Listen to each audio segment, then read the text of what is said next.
اسی طرح خود اپنے بارے میں ارشاد فرماتے ہیں، ان کے مکتوبات ہیں، انہوں نے خط لکھے ہیں لوگوں کو،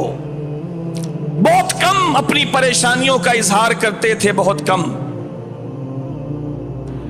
کہیں کہیں اپنی پریشانیوں کا اظہار کیا ہے۔ کب؟ جب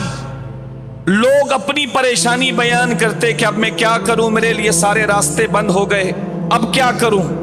تو اس موقع پہ اعلیٰ حضرت ان کو سمجھانے کے لیے کبھی کبھی اپنی مثال دے دیا کرتے کہ میں اس کیفیت میں ہوں، لیکن اس کے باوجود میں نے تو دین کا کوئی کام نہیں چھوڑا۔ چنانچہ ایک موقع پر اپنی کیفیت بیان کرتے ہوئے ارشاد فرماتے ہیں، جس کو پڑھ کر مجھے بڑی نصیحت ملی، ہمت ملتی ہے ایسے لوگوں کو پڑھنے سے کہ کتنی تکلیف میں اس بزرگ نے اللہ کے دین کا کام کیا ہے، کتنی تکلیف میں۔ چنانچہ ارشاد فرماتے ہیں، میری چارپائی میرے تخت کے برابر میں لگی ہے، چوکی تخت جس پہ انسان آسانی سے نماز پڑھ سکتا ہے، بہت بیمار تھے،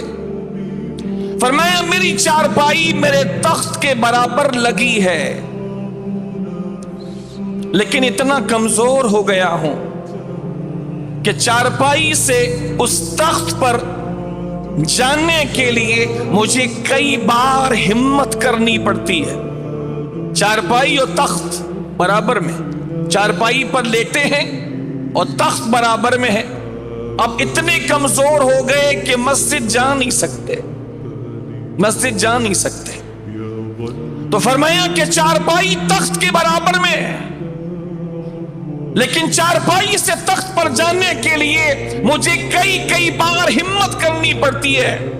کئی بار ہمت کر کے پھر میں تخت پہ جا پاتا ہوں، اور پھر وہاں جا کر اس کیفیت میں بھی کہ جب میری کیفیت یہ ہے